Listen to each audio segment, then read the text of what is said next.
Hi, class. Thank you so much for watching my presentation on mass incarceration, hashtag break the chains. I wanted to give a little background about my passion and my interest on this particular topic and policy. And it kind of goes back to 2018 when I read a novel by the name An American Marriage by Tahiri Jones. And it's about a recently married couple that are ripped apart when the husband is wrongfully accused and wrongfully convicted of a crime he didn't commit, and he's sent to prison for several years. And the story really does a good job about explaining how incarceration affects more than just a single individual.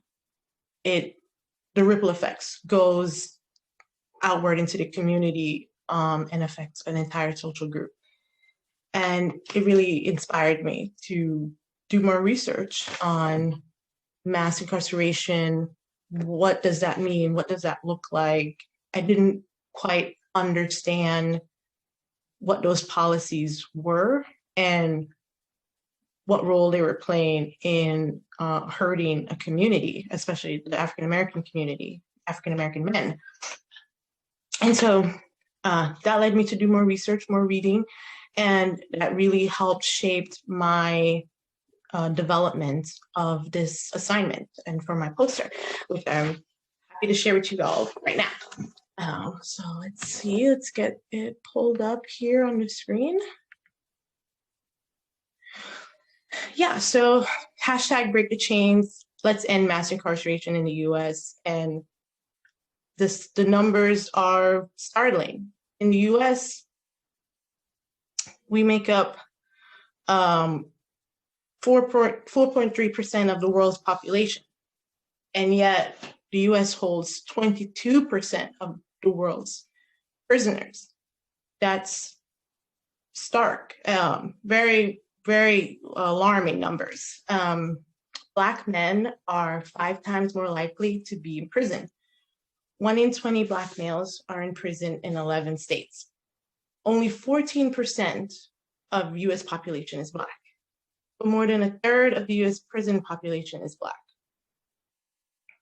Criminal justice reform is overdue. Since 2016, 47% of exonerated cases have been Black defendants.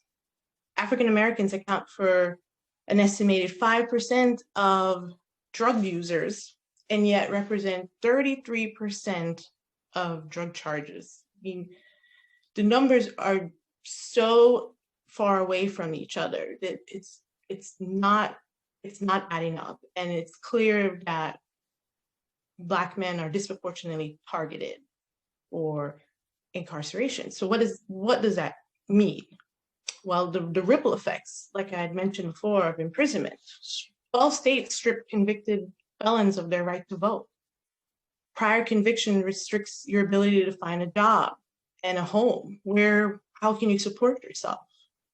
How can you rebuild your life and maybe support a family? It's difficult, it's even harder. Partners of incarcerated Black men suffer from more economic hardships. Black women have to take on this burden for the community because they no longer have partners that can help maintain the financial load, the emotional load of bringing up a family. Overspending on bars versus reform. Prison budgets have tripled compared to education spending.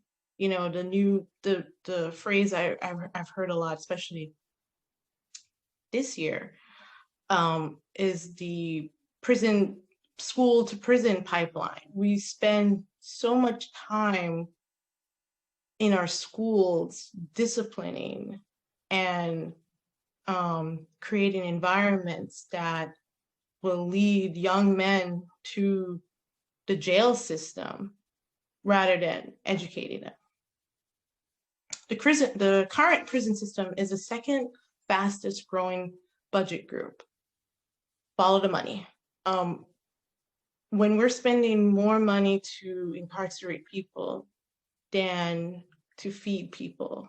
I think that should shock and upset everyone, and get everyone out there wanting to learn, why is this happening, and what role can we play to shape policies, especially as social workers. What role can we play to ensure that the community is protected and there's justice and safety and equal rights for all?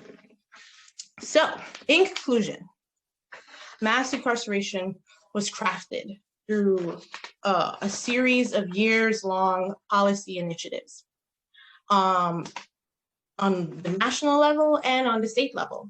So ending it will demand new policies, but with the same targeted effort. Thank you.